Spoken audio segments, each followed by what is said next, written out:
Cristina, lo que ustedes han podido estudiar, se desprende que son más bien organizaciones locales, es decir, uruguayas, o que esta proyección que Uruguay ha tenido dentro de la región que lo favorece en algunos aspectos, ahora hasta en el sanitario también se ve favorecido, hace que las organizaciones en realidad tengan sus oficinas, por decirlo de alguna manera, afuera, captando, porque no nos olvidemos que no solamente hablamos del tema de explotación sexual, que por Laboral supuesto es muy importante, pero tuvimos el caso de alguien que había venido de Bangladesh y apareció en la frontera, en el Chuy. Y era por cuestiones laborales. También creo que un matrimonio que apareció y también había sido engañado con promesas de trabajo. Pero han aparecido casos de cubanos, también colombianos vinculados al área de construcción en su momento. Esas son organizaciones que están en el exterior, es decir, o están en el exterior y tienen pata puesta también en lo local. Sí, nosotros identificamos que hay de todo tipo de redes. Hay redes grandes, tipo Hollywood, ¿no? La de las películas, que tienen oficinas en todos lados, esto que vos decías, que tienen oficinas en los distintos países, que tienen oficinas también en Uruguay. Oficinas a veces son 2 o 3 personas, ¿no? Claro. Sí, es quien puede. Ahí está. Necesitas quien reciba, necesitas temas de documentación. Una persona que desarrolle funciones. O sea, la red es una articulación de funciones. Esa es como la idea de la red. Vos haces esto, aquel hace lo otro. Lo que tiene el funcionamiento es que es diverso, que hay redes grandes, hay redes chicas, que no todas claramente conocen todo el funcionamiento. Así funciona una red también para autoprotegerse. Claro. Quizás el de acá no sabe cuál es el primer eslabón, pero hay una organización que está atrás. Y después hay redes pequeñas que incluso tienen que ver con lo familiar y lo local. O sea, encontramos la diversidad de las situaciones. Y encontramos redes que han tenido expresiones en nuestros países hace 30 años que todavía, y rutas que siguen funcionando. Uruguay, Italia, por ejemplo. ¿Esa sigue funcionando? Esas siguen funcionando. Quizás cambian las personas, pero siguen funcionando. Ahí llama la atención, ¿no? Cómo algo tan recontra conocido, hablado... Claro, en la década del 90 se instaló la idea, ¿no? Se recuerda la película, claro, el libro de Urruzola, ¿no? Esas ideas. Eso sí, siguió. En realidad, desbaratar redes es muy difícil, porque en realidad es desbaratar la trata. Y desbaratar la trata es más allá que perseguir el delito. Claro. En realidad es cambiar una cuestión que tiene que ver con cómo nos vinculamos socialmente. Claro. Me viene a la mente una pregunta rápida. Muchas veces hablamos de casos de jovencitas desaparecidas que desaparecen, están en el programa de personas ausentes del Ministerio del Interior, no sabemos más de ellas.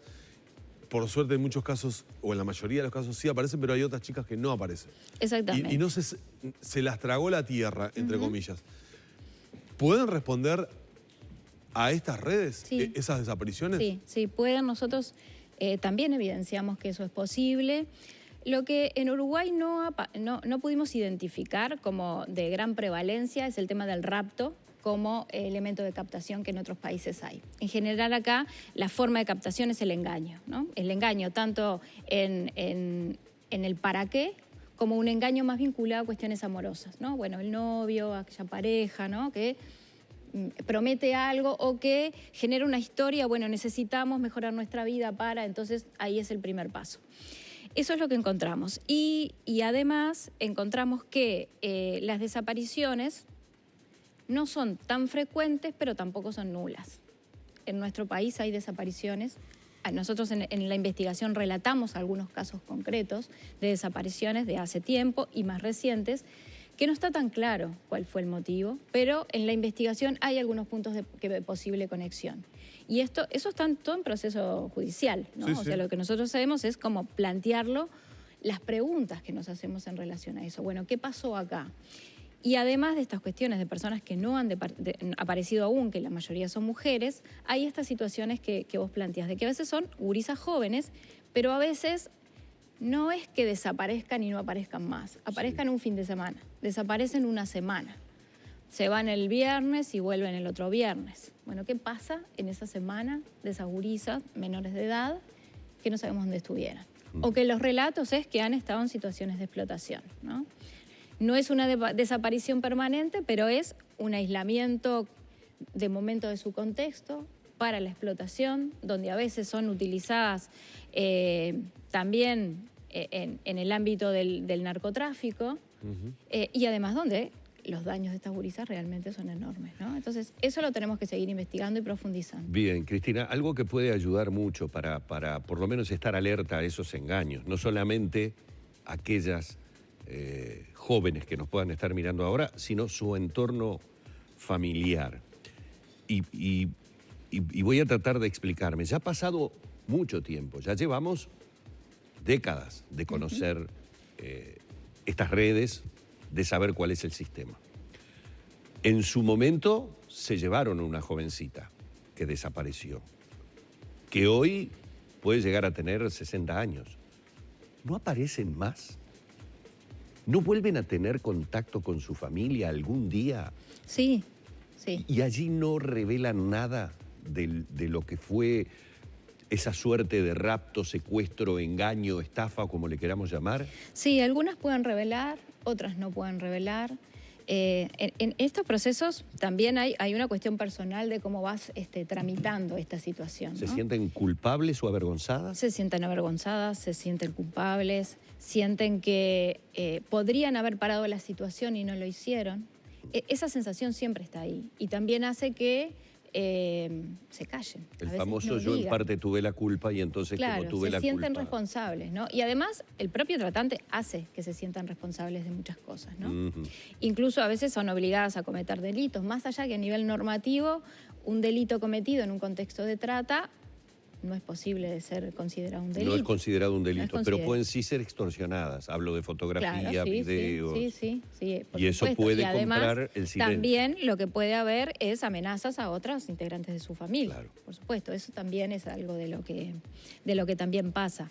Esto que vos planteabas de mujeres uruguayas que han seguido, en este tiempo siguieron yendo para Europa, y además a veces van y vienen. No es que se fueron 5 años, las llevaron 5 años y no tienen posibilidad de retornar. Eso también es una estrategia para descomprimir la situación, ¿no? Y para que la familia vea a está esta todo persona. bien. Y vienen y a veces traen dinero, a veces se les ve muy bien, entre comillas, claro, ¿no? Porque están con una ropa, digamos que quizás no está adecuado al estándar de su familia, claro, o con algunos bienes, digamos, pero la historia en ese otro lugar no se cuenta, porque realmente es de esclavitud. Claro. Es de extrema vulneración, es de sometimiento. Y no siempre es fácil sostenerlo. Por eso es muy importante que el apoyatura a las personas que han sido victimizadas en estos procesos se dé, y que además sea especializada y que sea sostenida y que pueda ser para todas las personas, ¿no? En los últimos años ha habido una diferenciación entre cuál es el espacio de la explotación. Para Uruguay antes era, o sea, las mujeres salían, el espacio de la explotación era otro país. Hoy, en este nuevo contexto migratorio, lo que ha pasado, que era lo que hablábamos en la inicia, que la explotación se da acá. El 80% de estas situaciones, la explotación, además de haberse dado muchas en el recorrido, que vos hablabas hace un ratito, que a veces se hace por tierra, pero no siempre. Las personas que vienen en un contexto a veces que ya son captadas y vienen en el contexto de la red, vienen en avión. O sea, vienen legalmente, totalmente legal. Claro, no es que entran fraguando una documentación. No hay un ingreso con su irregular pasaporte, al con país. su documento de identidad, con todo. El 70% vienen con ingreso regular. O sea que ahí no es donde está el problema. O sea, como para poder detectarlo, Claro. lo digo, ¿Cuáles ¿no? son las rutas de trata? Las rutas, tenemos rutas internas, porque la trata también es interna. Sí. Rutas internas que tienen que ver con... Empecemos por las internas. todo lo que es el litoral. Hay una ruta de trata importante, ¿no? Que toca Paysandú, Río Negro. Bueno, recién hablábamos de las situaciones de Guichón, ¿no? Sí. O sea, toda esa ruta viene hasta Montevideo y de Montevideo para el este, Punta del Este, y después 33, o sea, lo que es la frontera, ahí aparece como una ruta hacia Montevideo y hacia Punta del Este. Esos son, digamos, cuando nosotros veíamos el mapita, ¿no? Y los puntitos, para ir identificando los lugares, esas son las rutas más importantes. Pero en todo el país, si nosotros mirábamos, era como una varicela aquello. O sea, había puntitos en todos lados del país. Nosotros mapeamos dónde las mujeres habían sido explotadas, y además habían sido explotadas en las ciudades más en los pueblos, o sea, de Caribe a Cerro Chato. O sea, Sí. Claro, si ahí no hay alguien que mueva esa situación, sería muy difícil Y el llegar. entorno y el contexto como que muchas veces naturaliza la situación, ¿no? Sí, por esto de la frontera, de que bueno, pero quizás son mujeres que vinieron libremente y nuestro país eso lo habilita y eso no es lo que estamos cuestionando, ¿no? Entonces, lo Claro. que a veces ve la comunidad son mujeres en el trabajo sexual y no ve otra cosa. Entonces Ahora, es algo natural que está ahí. Hay situaciones que se pueden prever porque están anunciadas. Voy a dar un ejemplo bien claro. UPM2, Sí. ¿no? Un polo. Porque ya pasó, además. Sí. Claro, porque ya pasó con los grandes emprendimientos. No estoy yo descubriendo nada. Ya sucedió. UPM2, la mayor inversión que el Uruguay supuestamente está teniendo, va a tener en su historia. Sabemos que es un punto en donde se garantiza, dicho esto entre comillas, el trabajo. Allí Exacto. hay trabajo. Hay posibilidades de en un corto tiempo, si trabajo bien, hacer una diferencia. ¿Cómo se trabaja en la prevención de algo que se sabe que de alguna forma es inevitable?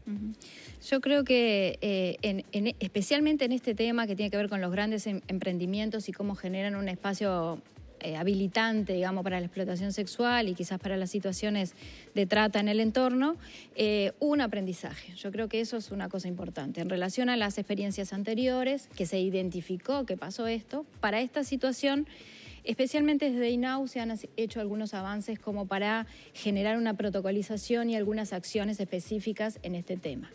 A UPM también se le solicitó que hiciera, dentro de su estudio de impacto social, incluyera el tema de la explotación sexual y ahora UPM está asumiendo la responsabilidad de campañas de campañas de prevención en relación a la explotación sexual, que es la responsabilidad de la empresa, ¿no? Asumir acciones para prevenir esto y cuando aparece establecer los lineamientos o las políticas claras.